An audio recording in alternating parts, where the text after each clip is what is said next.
Support the Amigos podcast and keep the Amiga goodness flowing for just $1 a month.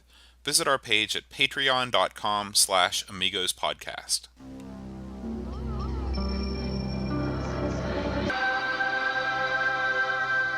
Amiga, the first personal computer that gives you a creative edge. Amigos, the podcast about everything Amiga. Amigos is a proud member of the Throwback Network, your home for quality retro podcasts. And now, here are your hosts, Aaron Dowdy and John Bodovkar Schaller. Everybody, welcome to Amigos. I'm John. And I'm Aaron. And today we're going to be talking about two quality titles for the Amiga. Really? No, these are crap. We're going to be talking about two terrible games for the Amiga. What are they? Jaws and Flying Shark. Beauties in the Eye of the I Beholder. know it's hard to believe that a game called Flying Shark could be bad, but it is. It's not that bad. It's pretty bad. It's okay. But before we do, Aaron has a special Amigos presentation for us. No, I don't. Aaron, But what I do have is a report from Korg. That's what a presentation is. It's a special presentation. Yep, there we go. Yeah. So over the past weekend, I actually got to go to a gaming convention. The only one around this time of year. We've got two that are, I guess you would call it, was Columbus local. I know. It's within 3 hours.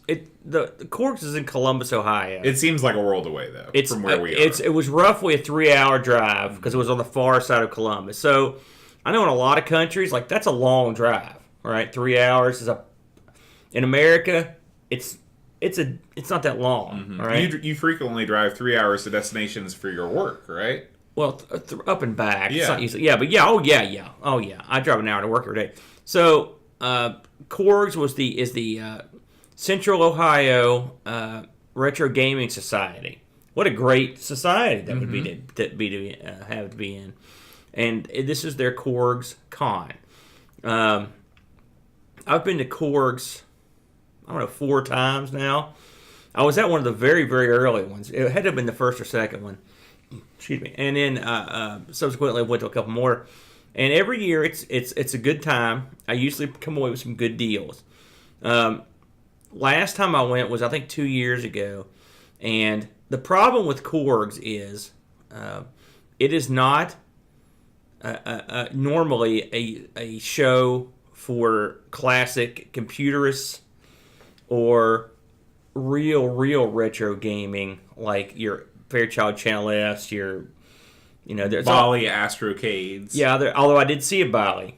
And generally you will see, there's always 2600 carts around, but for example, you're not going to see, say, you're not going to see a bunch of Atari computer carts around, right? Now, I know there's an Atari, they have a computer show in Columbus too, like the same outfit or a similar one puts it on, which I haven't got to go to that one. That would be a cool one. I'd be interested in that. Sometimes you get lucky and you stumble up points. Well, this year they actually had more computer stuff than I've ever seen there.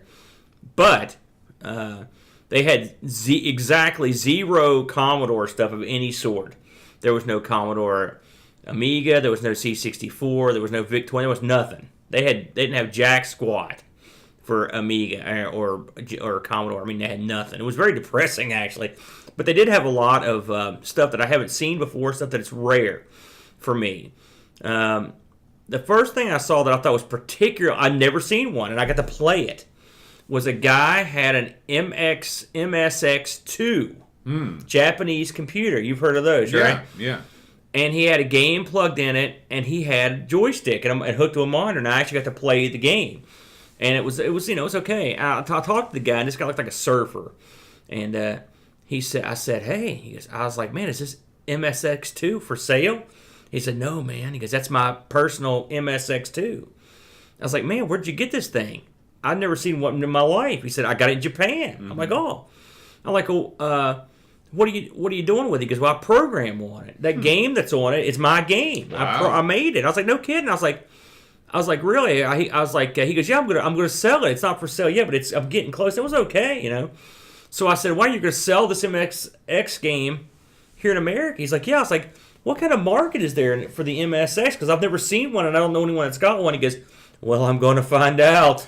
So I was like, well, okay, good luck, pal. So he's selling a game for a system that was never commercially released in the United States. That's true. I just want to make sure I'm on the same page. I mean, Godspeed. Have you ever seen an MSX or one Never. or two? Ever? Not even when I was in Japan. Right, I'd never seen one, so I was like, and when I walked up and saw it, I was like, "Holy smokes!" And I got to touch it. I got the joystick. That's cool. What was the joystick like? It was okay. Was it like a 2600 style? Boy, it was happening so quick. I think it reminded me of, you remember the Atari? No, it didn't have a paddle. Remember that Atari 2600 joystick that had a paddle and a joystick all built into one, like long. It was sort of like that without the paddle. Okay. But I think, like I said, I was in awe. I was like, wow. So the next wacky thing I saw was a guy who had a ColecoVision table. Right now, there was some ColecoVision there, and he was selling Atom games. I almost bought a couple Atom games. If my Atom was fully functional, I probably would have bought him. He had Dragon's Lair on cassette. He wanted like $25 though for it, but it had docks and everything. But he had two full in-box Aquarius things for sale. Which that now really the Mattel Aquarius, that was the computer version of the Intellivision. That's right. Sort of the Atom of the television. He also had the, and this is something I've never seen. He had the, well, not in person. He had the Intellivision 2 keyboard. Which I have an Intellivision 2 now. It's not working. But the keyboard is something I've never seen before. So that was neat. I talked to him for a while. He was a real odd cat. Nice guy. Don't get me wrong, but he was he seemed like he was like at Vietnam level, like post-stress. He was just like, oh man, I'll tell you something, But he was a nice guy. So they also had, and here's something else I don't think I've ever seen. Maybe one time I saw someone had some Neo Geo carts for sale. Really? The big ones. Which, have you ever seen those before in person? In Japan. Well, I can imagine. So these are big and they were expensive too, as you can imagine. And right beside that, the dude had a crap load of Vectrex games for sale. And I had a Vectrex set up to play. Very rare that you see someone have one set up to play. So that was kind of cool. Did you pick up any overlays for use with your multi-cart? I didn't. I didn't pick up a single one because I didn't see one selling any for overlays without the game. And Vectrex games are expensive. Yeah. I also found my goals for the show were to pick up a Neo Geo. Yeah, I want to pick a Neo Geo. Were to pick up a second joystick for my 3DO, and to pick up a second joystick for my TurboGrafx. And I didn't do either. I didn't see any 3DO peripherals. I did see some games. I did see some 3DOs, but no extra sticks. And the 3DO games they had were. I did see Super Street Fighter or whatever the Street Fighter is for it. That was in box, astronomically charged, and then and some other like lower end 3DO stuff. I don't really. You can burn CDs for the 3DO, right. and I'm hesitant to buy media on CD to purchase it because of the obvious, shortcomings of that media. Right. So I skipped out on that. I did find a TurboGrafx 16 game, like a joystick pad, and I almost bought it. And then it occurred to me that because I hadn't played with my TurboGrafx for a while. I'd forgotten almost that it only has one joystick port. And so to use it, I would have to have what's called the Turbo Tap, which I couldn't find anywhere, and I know I could get one for like $35 online. It's a lot to pay for that just to get another joystick. So I bowed out on the stick before I bought it. I will have to get another one, though, because I'm starting to get into the TurboGrafx, And obviously we use one for the show in an upcoming episode. They're fun. They're a lot of fun. And they have a lot in common with the Amiga in a lot of ways in terms of they have a lot of common games. The TV sports series is on it, for example. So I'll be getting into that. And then as I was leaving, a guy had a complete inbox and helped me out with this Atari 1300 What are the letters? You know what I'm talking about? Well, that I read when you said that, and that doesn't exist. Okay, what is it? So there's a 1200 XL, which is what I have. I took a picture of this thing. I'll look at it. It's not a 1200. There's a 1450 XL that was like a prototype or like part of like I'm the pretty Falcon sure or this was a something like that. 1300. If you want to show me the picture, I'd be glad to see it. Entertain the troops for a minute here. Let me do a quick Google search for Atari 1300. No, it does not exist. Okay, well, it's possible that I saw it here. Up here it is. Let me see what it was. Oh, it's 130 XE. That's okay. I was close. Yeah, I actually used to have one of those. 130 XE, and he had several. And he had the craziest joystick I've ever seen for that thing. It was a tall joystick, and the base was completely round. It was real odd, and that came with it. He was asking, I think, a couple $100 for the thing. I think it had a box. It came with a bunch of games and stuff, But I don't know. He said it was a step up on the XEG in memory. No.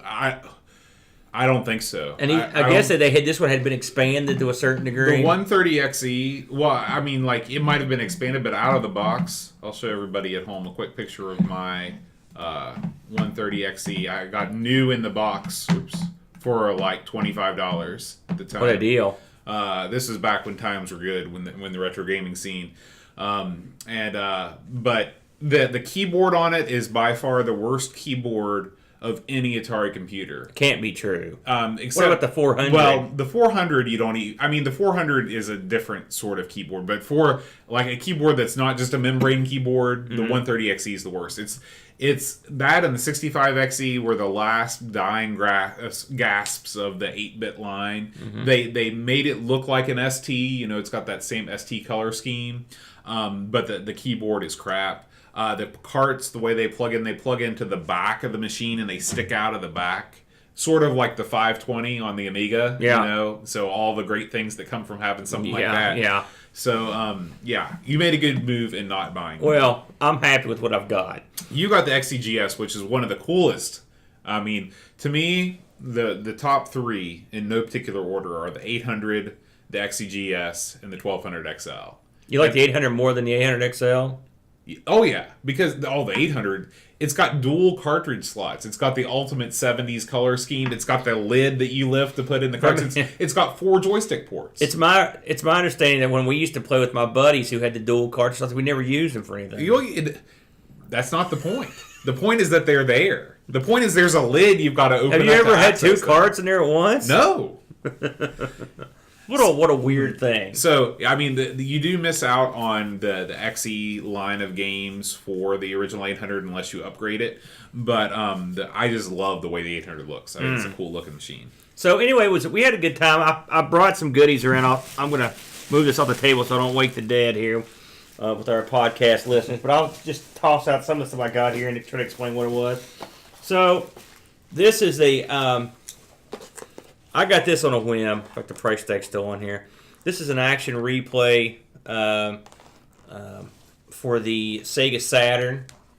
All right, it's a 4 gig. But the main reason you would get this, and I'm sure most people know, you can patch these or hack them, upgrade the BIOS with a hacked BIOS, let you play CD burnt games, basically bootlegs on the Saturn. How do you access the BIOS through the cart? What you have to do is you have to use the swap trick one time, and what you do is you boot up a disk made specifically to patch this, and you boot it up. You take it apart. You hold the button down to let it boot while the top's open.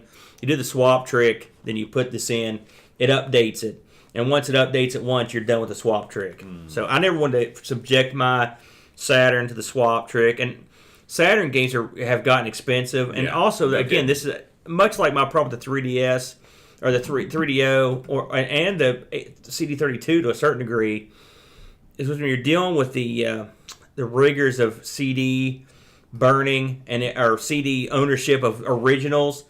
I mean, you're killing these things. And every time CDs supposed to last 100 years, but that's crap. They just don't. And I have a real problem with buying CDs for consoles or the computer. They're going to go, or get scratched or whatever. So I figure this way I can just get whatever I want, and I can play stuff from Japan too. Mm-hmm. So yeah, I'm going to do more piracy. So there you go. Awesome. Yeah. So sorry everyone. I actually picked this up the day before Corgs, but I brought it because I thought it was kind of interesting. This is that game I whined about a couple weeks ago because the guy was trying to step me on the price. This is for the Odyssey 2. It's called Wall Street Fortune Hunt. This is part of the Master Strategy series. I don't know if we've ever talked. I know this is an Odyssey podcast, but just real briefly, the Odyssey 2 had this gimmick that they came out with that they would pair their video games with a board game, and so you would do stuff on a board, and there would be something going on the screen. And sometimes there were mini games, and sometimes it was more integral to, like in this case, it's a stock market simulator. So they have a ticker that goes by, and you can see that for you at home, there's a board. It's color, so you can look at that boat. Isn't that nice? It looks very good. Brand new. It might be difficult to tell for those of you watching at home, but this is a finely crafted package. It is. And this looks like it's never been used. It's never been used, and the manual here is so nice. It's gold. The page. Look how. You could. Yeah. There's an ends paper. There's a fronts paper and an ends paper. And it's got a see-through window in the front. It's everything they did on these was like the top shelf. Mm-hmm.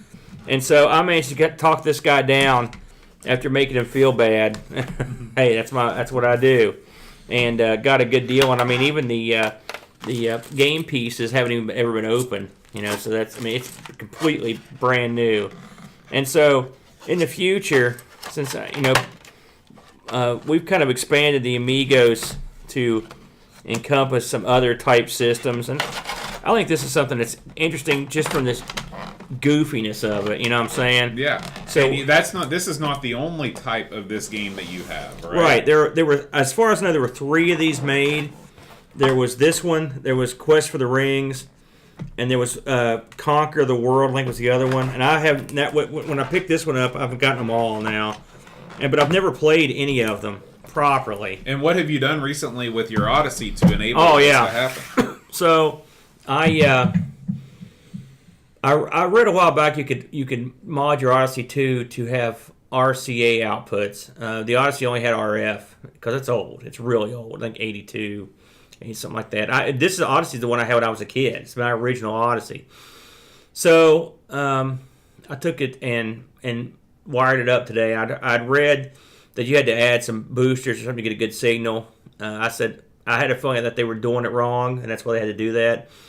So instead of using connectors that would lead to female ports that you had to plug into, I just ran male ports that you just plug right into the TV. Mm-hmm. It eliminates that junction. That causes the and that will cause loss, a yes, exactly.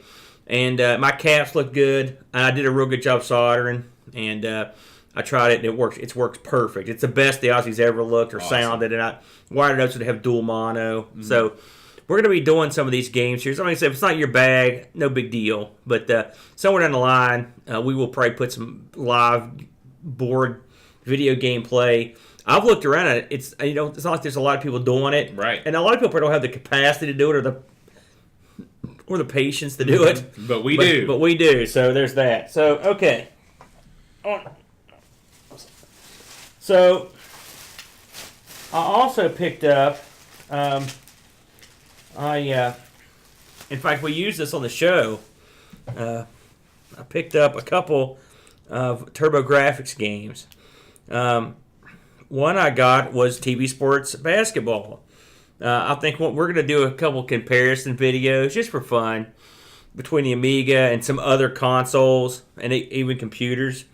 And so, and we've been trying to sort of incorporate that a little bit in our live plays just for fun, just to see how the Amiga stacks up. I've got an idea in my head for an Amiga versus the World sub show, like a video show that I might run. Just from the house. It's not even a show. It's just for me playing just different stuff. So I thought I'm going to pick some stuff up for other systems.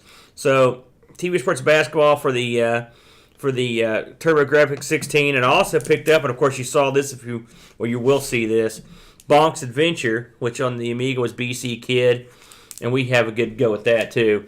And I also picked up, which I didn't bring it, I picked up Pinball Fantasies for the Jaguar. I thought it would be fun to try that out, and we'll be doing some of that stuff just for kicks, to try it out. And I also ended up picking up, everyone knows I love my my joystick, the Wicco. The Ergo. The Wicco Ergo. Now, my Wicco Ergo is the one with the white sort of rubber thing around it.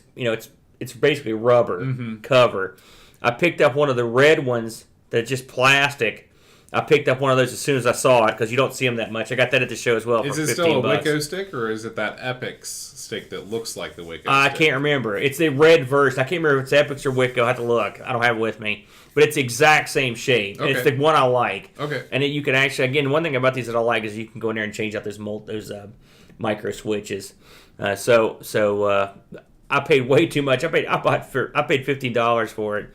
But I saw it and I was like, man. And it was the only thing I saw that I was like, man, I could use this on the Amiga. The one thing I was talking to someone on chat earlier, or he was actually congratulating us that we'd gotten to go to I'd gotten to go to a local gaming show. I would love to go to anything that had some Amiga stuff. I mean, you just never see it. I mean, it's so depressing. And I watched the revival video and stuff. There's all this Amiga stuff, and I would just like a little something, And it's like, Brett is talking in the chat room. He says that, he knows a vendor that works the scene. And he says the reason why you don't see that stuff is because that stuff doesn't sell, And vendors only want to take stuff to shows that sell. Yeah, I suppose you're right. It's not like comic books where you can have just like endless long boxes of crap because, long boxes are easy to move and store and stuff when you're a vendor, I guess. I don't know. If I was a comic vendor, I wouldn't bring half the stuff they bring to shows either, but... Well... Yeah, that's the truth. So that's pretty much it. Course was fun. I wore my Amigos. I wore the what was it they called it when it was at Revival? The infamous Amigos blue staff shirt. And I actually did have a couple of people compliment me on it. And I had a guy at a restaurant I went to. He's like, "Oh yeah, I'm the Amiga." So a couple people knew. I don't know who the hell I was, but again, this is not. Yeah, we're a local celebrity. No. But I was hoping someone would at least know what the shirt was in terms of the what it represents. So, the Envisionaries, the Intellivisionaries, that's the name. The podcast was at the show. Oh, they had a booth. They had a booth. They had a booth. There were about I think there were 40 tables. Oh, you were gonna say there were 40 guys. 40 Intellivisionaries. I meant to go over and talk to the guy, but I went over once and there was no one there except for a kid. And I thought, well, I'll come back around. And ended up not getting back over that side of the room. But, that's cool. Usually there's a podcast called Now You're Playing with Podcasts. I know you're a huge fan of that. I haven't heard, it's funny. I don't know if they're still even in business because I didn't see they didn't have a showing there. Last time I was there, they had Odyssey 2 up on the big projector. And they were playing Killer Bees, I think is what they were playing. But I didn't see them there this year, so I don't know if they're still even a podcast. So, but I always like that show, So there was one podcast represented. Oh, the fellow that wrote Phoenix: The Fall and Rise of Video Games Leonard was there. Herman. Yeah, he was signing books. He seemed like a real nice cat. He had a good group of people around him. I read that book, the first one, and it was good. It's much heralded. I won that book in a contest. Oh, really? I might have talked about this on the podcast before, but there was a video game magazine called Classic Gaming Magazine that was a Chris Kavanaugh joint that he created back in the late 90s. And I subscribed to that, and that was really what got me back into retro gaming and made me realize that I was not the only person that knew what retro gaming was. But anyway, they had a contest about who can write the best haiku, the best retro gaming haiku. And I submitted the haiku. Megaforce was a very, very bad movie, but a good game. And that won the contest. So you can only imagine the competition that I faced. But by winning, I won a signed copy of Leonard Herman's Phoenix. And you read it as well, Sam. I did. Yeah. I did. I don't know. I was going to go over we've got some updates on the site. Do you want to go over those, or I can go over? Why don't you go over them and I'll cue them up here. For one thing, let me tell you, starting off, there's two things I want to make abundantly clear. All right, we're playing games over at the Amigos, everythingamiga.com webpage, and we want you guys to come in and play with us. Every week or so, we try a new game. If you go into the forum, it's called the Amigos Challenge. We've played Jaguar, and we've played California games. Footbag. Mm-hmm. And this week was my choice since I sucked so bad at Footbag, and I chose Pinball Dreams, the beatbox table, 3 balls. If you go to the forums, there's everything you could possibly need to get you in gear for these games. They've done a tremendous job. The Brain Trust going through and telling you exactly what you need to do, where you send the video, how to get the game to run the exact speed. Mm-hmm. It's perfect. So I implore you to roll over there and give it a go. You know, you don't have to have anything special. You can just throw the discs in your computer, or you can play with an emulator, whatever you want to do. And let's see how you guys stack up. I'd like to get a bunch of people to play some of these games. We've had a pretty good turnout, but I'd like to get my goal is to get 50 people to turn in scores. That'd be awesome, you know. So if you play games and you want to play with your Amiga, hey, if you need an excuse to pull out those old discs and fire it up, this is it. This is the excuse. Don't hold back. Don't wait till the 11th hour. Right. I feel like Mean Gene trying to get you to dial up the wrestling hotline. 1-900-909-9900. Did you ever dial the wrestling hotline? Oh, God, hotline? no. Why do I still know the numbers? It's a sad thing. I guess the advertising worked, right? So there's that. Next in the docket, this is the other thing I need to implore you to do. We now have the Amigos quiz. All right, have you taken the quiz yet? Not yet. The quiz is awesome, y'all. It's awesome. It tells you right away if you've screwed up. It keeps track of the questions you've botched and gives you the correct answer, and then it gives you a score, and it even judges you. And who doesn't want to be judged? This week's quiz is Amiga racing games. And do you think you can beat this quiz, Boat, looking it over here? Boy, I can tell you I'm going to have some trouble. I will say you all have to beat my legendary score of 6 out of 10. Not good. And I missed a couple, and I felt like a complete... I was like, do I co-host a podcast about this computer? So, anyway, the quiz is great. The Brain Trust has implemented this, and they're all geniuses, all these guys. Mm-hmm. You know, every time they do stuff like this, it just blows my mind. Plus, have we talked about the game poll? No, we need to start talking that up, actually. Go ahead. Okay. Amigos episode 100 is right around the corner, folks. Oh, it's unbelievable. And we need your help. We need you to tell us what your top 5 games are. And the way that we're going to do that is we have here on if you go to everythingamiga.com, it seems that our site has got a little bit crazy with the scrolling, or maybe my internet's I think it's your internet, yeah. That's bad news for the show. No, our stream's still going strong. I know it's just our page died. Okay, we'll load it up again. It's too awesome for the internet. If you scroll down the page to episode game ranking, you can see where people have voted up or voted down games. You don't have to give a vote to every game, but just the games that you really like, vote them up. The games that you really hate, vote them down, and that will help us choose the reader's top 5. Because Aaron and I are each going to do a top 5 of the last 50 games from episode 50 to episode 99. Just like we did last time we did 10. We're going to do 5 this time, both, and then we're going to do the reader's 5, and then we'll probably each pick a dud out of the, and maybe a few honorable mentions since we're only doing 5. But it should be a lot of fun. 100 episodes we're near. You know, I know a lot of podcasts are on 8 million episodes, but hey, when I say that we didn't think we'd get 100 episodes, I mean, if you told me we'd get 10, I'd been baffled. Right. And the fact that we, especially with our wacky schedules, been able to get together for 100 moments is amazing. So, just logistically, I guess is the best way to put it. And hey, we also did a podcast while we were here. But the poll is really cool, and it will help determine what the readers like. So I think it'll be kind of fun. Right. So what else is new? Well, I've got some more here. So Dreamcatcher has been a busy boy. I know, stunning, right?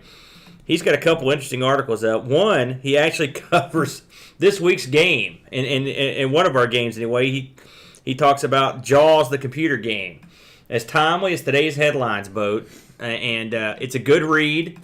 Dreamcatcher draws conclusions which mirror mine in many ways.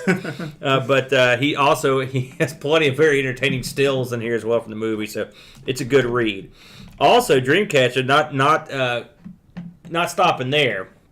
He also has an interesting look at the Gremlins marketing director, David Martin. Now, this, if you're on the surface, you're like, oh boy. But this is interesting as hell. It goes into like the evolution of advertising in Gremlins, Zool, and stuff like that. It's pretty good.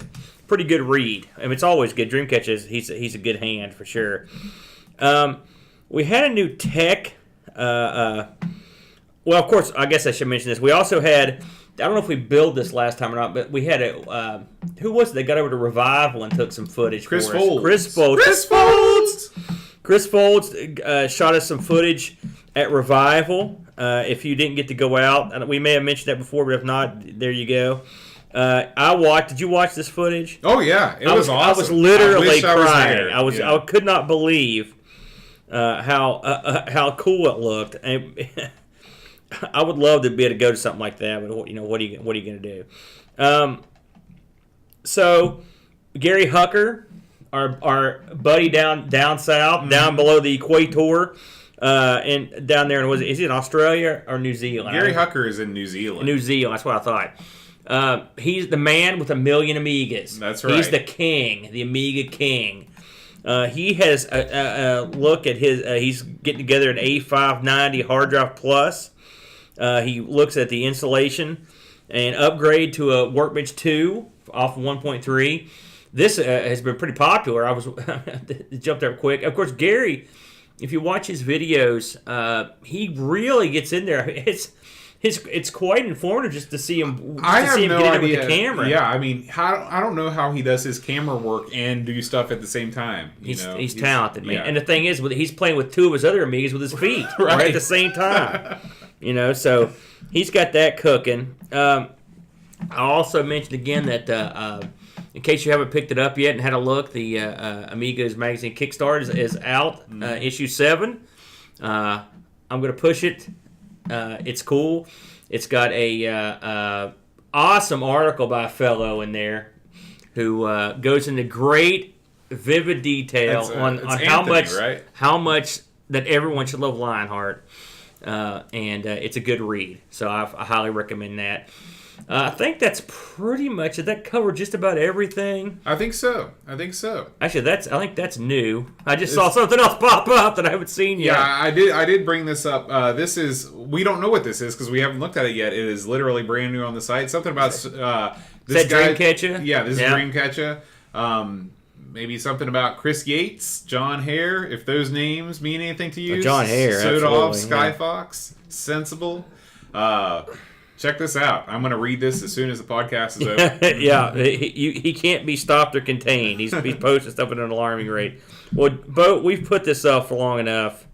It's time. We've got they're waiting for us to deep, intricate details. So we're going to take a look at 2 fascinating Amiga games. First, we're going to look at Jaws, the computer game, and then we're going to look at Flying Shark. So, Bo, before we get underway with this, let's talk about how we came to be looking at these games. Well, it's funny you should And by mention we, that. I mean you. When we were speaking with the what we like to refer to as the Brain Trust, the Amigos staff and contributors, we were kind of casted the net wide for show ideas. Get it? And I want to say that Dreamcatcher might have suggested this game because Jaws was ported to other things. But then again, maybe he did. Maybe I suggested it when he just said, "What if you do same name, different game?" And Jaws was the first thing that came to my mind for some reason. I'd played the NES version, but had no idea what an epic train wreck the Amiga version was. How did you know there was this on the Amiga? I had not heard of this. I just assumed that there was Jaws. Just on the assumed Amiga. there's If there is a video game system, there will be Jaws on it. Well, let's tear it down real quick. So, We're not going to build it up, that's for sure. Jaws, the computer game, released in '89. Okay, not to be confused with Jaws on the NES. Different game. We'll kind of touch on that. Published by an outfit called Screen 7, and developed by an outfit called Intelligent Design. They did a couple games. And I believe in Dreamcatcher's article they had a name change, and at one point they had, among other things, they'd done Samantha Fox like strip poker. Something like that. They'd also, under the name Intelligent Design, they did a game called Crossbow and a game called Vixen. Now, I have heard of Crossbow. I have heard of Samantha Fox. Let's talk about her for a minute. When I was a young man, you're still a young man. My buddy Hose turned me on to Samantha Fox. I was very pleased. I was a big fan of Samantha Fox back in the day. But unfortunately, she has nothing to do with this. But I just thought I'd bring her up. So you just wanted to bring up that early tie to the adult film industry. Well, Hose gave me this poster of her, and I had it in my apartment, and it was with me forever. It was on the mountain. I had it up on the mountain too. And gosh, I don't know what happened to that poster. Now it probably got lost in the last big. It was one of the things that got tossed a couple weeks ago, probably, but. It was a good poster. There's no doubt about it. Anyway. You can stay tuned for Aaron's Amanda Fox breakdown. Samantha Fox. Have you not heard her two big hits? She had two songs. No? Naughty Girls Need Love 2? No? Doesn't ring a bell? No. I'm not. Touch Me? Touch Me? Touch Me? No, nothing? No. Gosh, man. I'm not traveling in the right circles, apparently. Well, I need guess to hang not. out with She those had two. more Hey, often. they were both chart busters, man. They really were. They did well. Okay. Hose had the maxi single for these. Is that the flexi disc? It's the one that has like 30 versions of it on her. And she also, I believe she was, Naughty Girls Need Love 2 had Full Force on there as well. The rap guy. No, this rings a bell. Full Force, is that a guy? No, it's a series of guys. It's a bunch. It's not a series. It's a bunch of guys. Well, okay. Now we're gonna actually have to talk about the game. I'm sorry. Anyway, one player. No one else. You couldn't find anyone else to play anyway. And this musician on this. Now this is kind of interesting. The musician on this was David Whittaker. Of all people. Now, what he did, among other things, he did Shadow of the Beast 1. Okay. He did Blood Money. He did Goldeneye. He did tons of stuff. Tons of big stuff. The music for this is, let's say, minimal. Right. So he must just have cranked out a couple tunes, slapped them in there, and said, the hell with it. Something else I found interesting about this game when I was researching it, and I'll mention their names and I'll explain why. The artist, the graphic artist in this is Rob Henderson, and and he never did anything else ever. I mean, he did no other games on the Amiga. In fact, with the exception of Whittaker, no one else that worked on this ever did anything else on the Amiga. No, I mean, ever. Well, they had no other credits. Maybe they couldn't find any more jobs after they released this. I don't know. Believe it or not, this got converted multiple times. Your Amstrad. Or Schneider, CPC, the Commodore 64 128, the MSX 1 and 2, the ZX Spectrums, and the ST. All got conversions of this. And then and along those lines, and Dreamcatcher points this out in his article, this game on those systems received pretty positive reviews. 80s to 90s, I mean, if you could imagine... And they're this game, by the way. So I just want to, hedge it with that. Which is interesting because we'll talk about the reviews the Amiga got later, but this game did not review well on this platform. No, it did not. Okay. It did not review well at all. So, Bo, since you have a better grasp of this than I do, you want to explain what exactly you do in this game. Because I'm guessing most of the listeners haven't ever played this. Okay, from what I can gather, And we couldn't find any documentation, and I looked. Go ahead. You control your seafaring vessel that travels above the ocean. You can access a mini-map in which you can close or open various beaches around the island. You have a number of bathers that are displayed on this screen. And I guess your job is to close beaches where you see Jaws. You can see Jaws on the mini-map, and you can see him on the main map. You see his fin protruding above the water, and if you don't close a beach in time, someone will get eaten.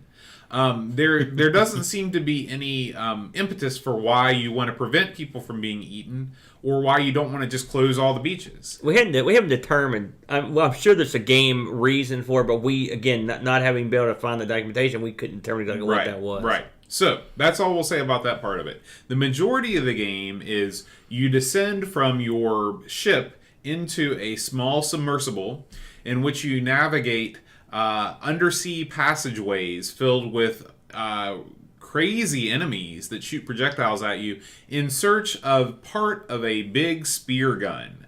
Once you assemble all the parts of the spear gun, you collect them from various places, you are able to take Jaws on and defeat Jaws. Now I do know, having read a little bit about it, you've got when you get the bit, first of all, you're never going to get this gun. But let's say a miracle happens and you collect all these pieces of this gun.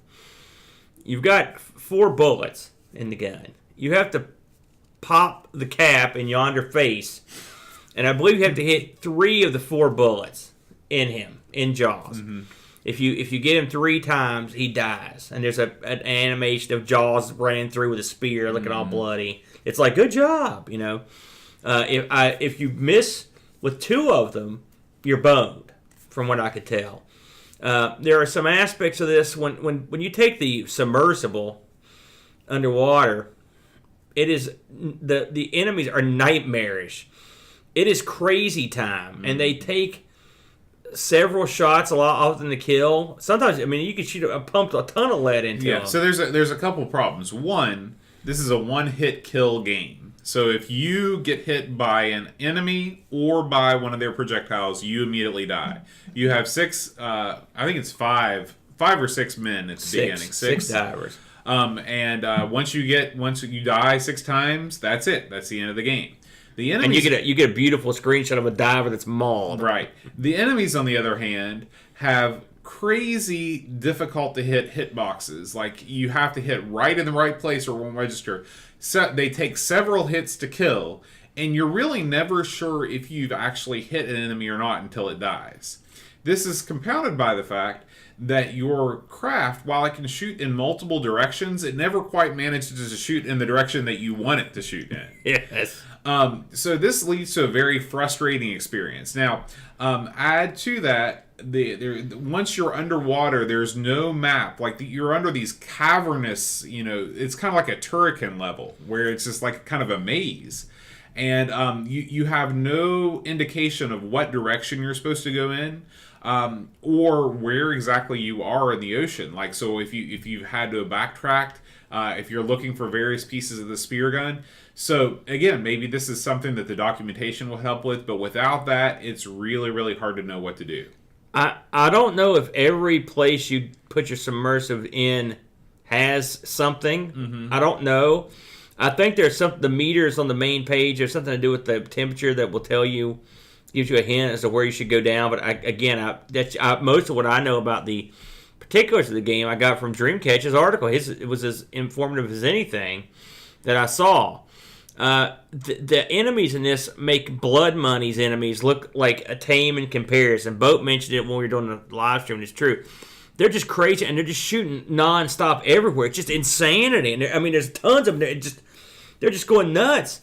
And your sub is huge too. It's a big thing, and so you're not stealthy at all. No.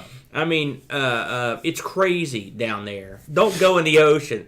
Yeah, Jaws is not the only thing swimmers have to worry about in this particular In fact, ocean. Jaws is far less deadly than these other enemies because at least you could dodge Jaws. Every once in a while, Jaws would show up.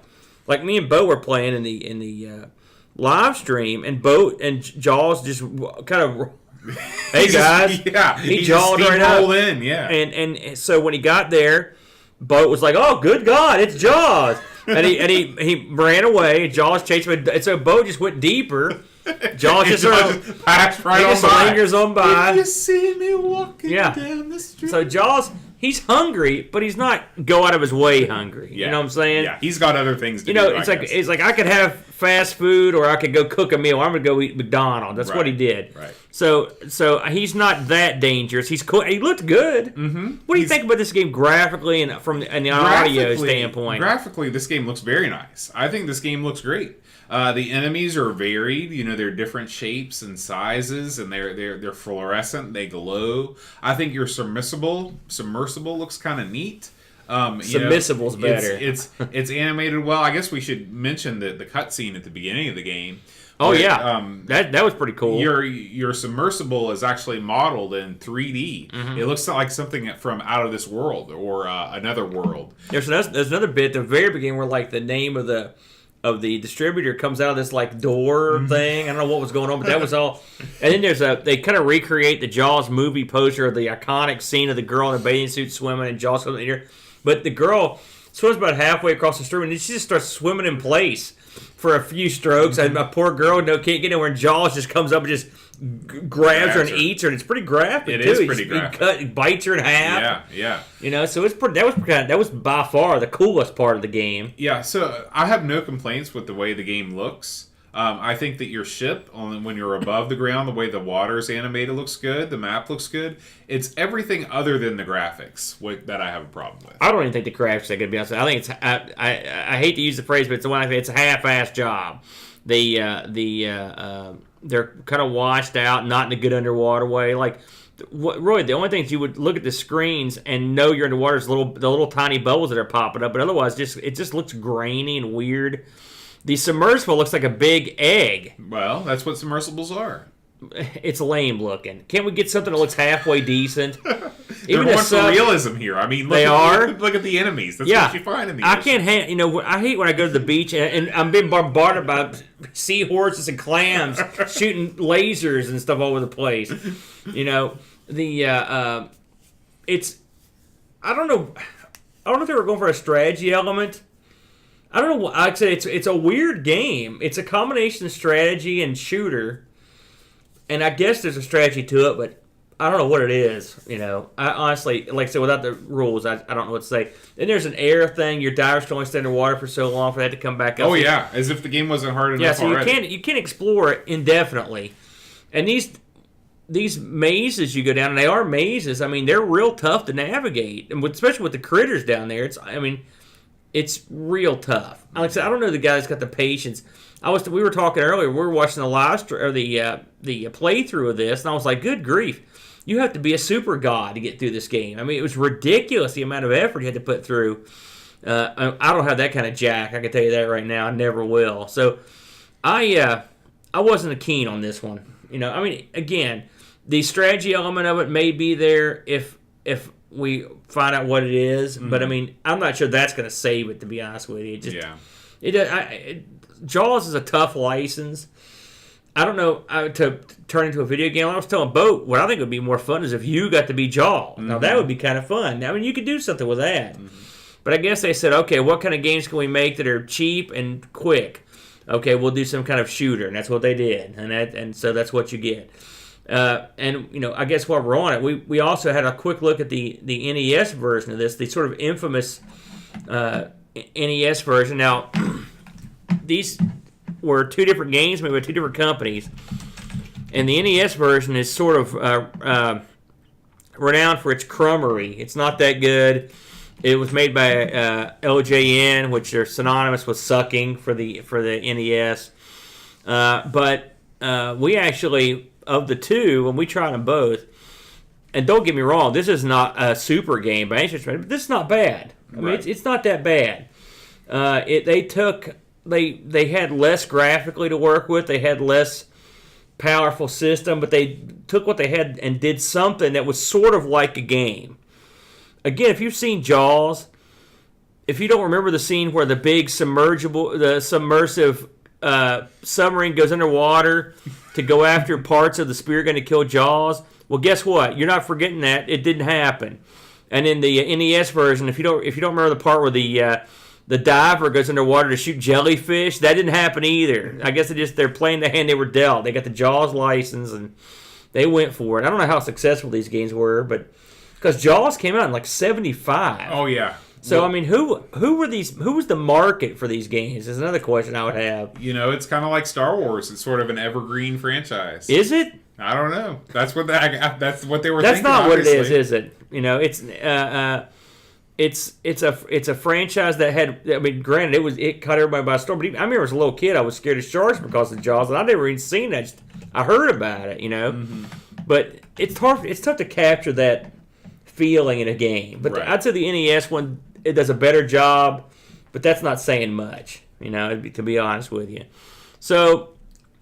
I think that's pretty much all I've got to say about that. Did you look at any reviews? For I did look at some reviews. Jawsy? There weren't that many, to be honest with you. Amiga Force gave it 33%, and a German magazine, the name I can't even pronounce, the Tor magazine, gave it 3 out of 10. I'd say that's about right. Mm-hmm. Believe it or not, this is available on eBay. I was surprised as hell. Not in America. Again, it's another game I was to be surprised if it had an American release. In Spain, $40, you're good to go.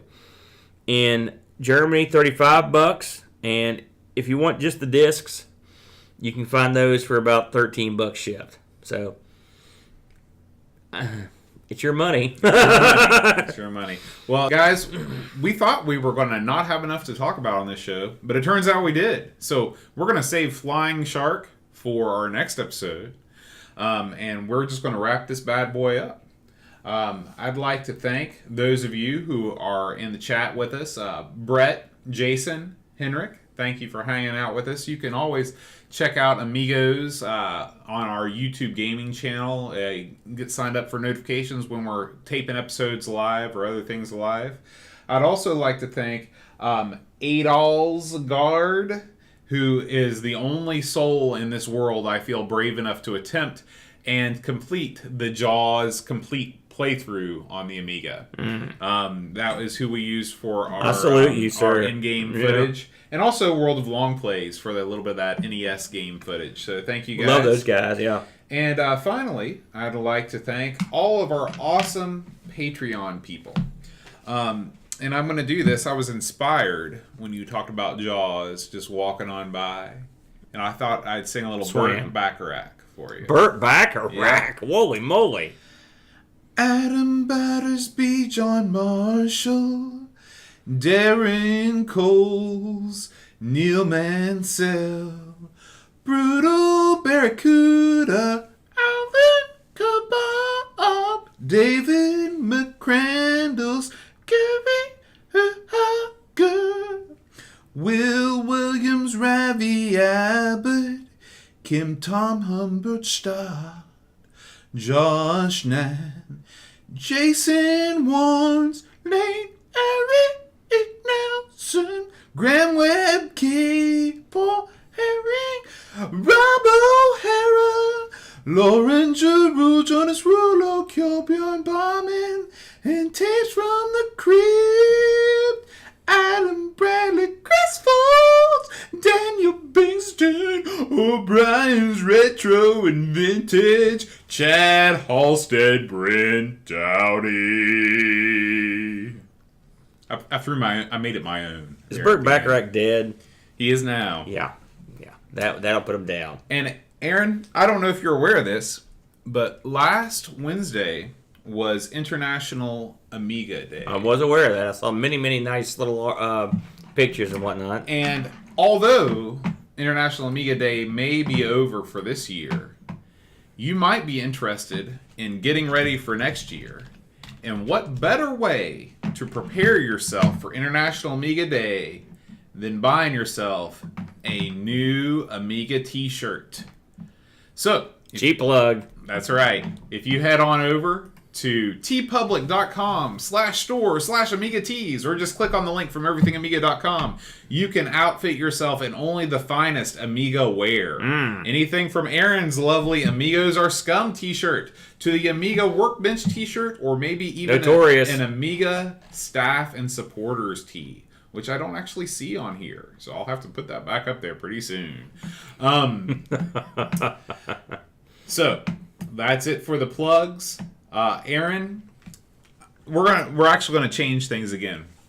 I think this show is going to actually air after the show that we taped last Sunday. So this is going to be episode 98, which means the next episode that our fans are going to see after this episode is episode 99. And what is episode 99, Aaron? The Secret of Monkey Island. That's right, guys. We're finally doing it.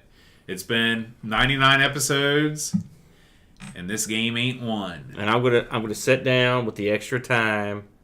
I have not played this to any length, and I'm going to give this a good proper play. All right. So we'll have a full review for that. No, we won't. We'll have our opinions on it. It's not a review, for God's sake. Some people get way too hung up in semantics. No. We'll be back. We're going to talk about Monkey Island. It's going to be a good time. And then episode 100. So it's coming up quick, Aaron. We're getting prepared. Make sure you vote, everybody. Vote up or down each of the games on the site so we can get that Reader's Top 5 going. Amigos Challenge. Vote on the site. Also take the quiz. They're all there. Everything's there. Everythingamiga.com. No. Oh, yes. Sorry. Where am I? See you later, everybody. Adios.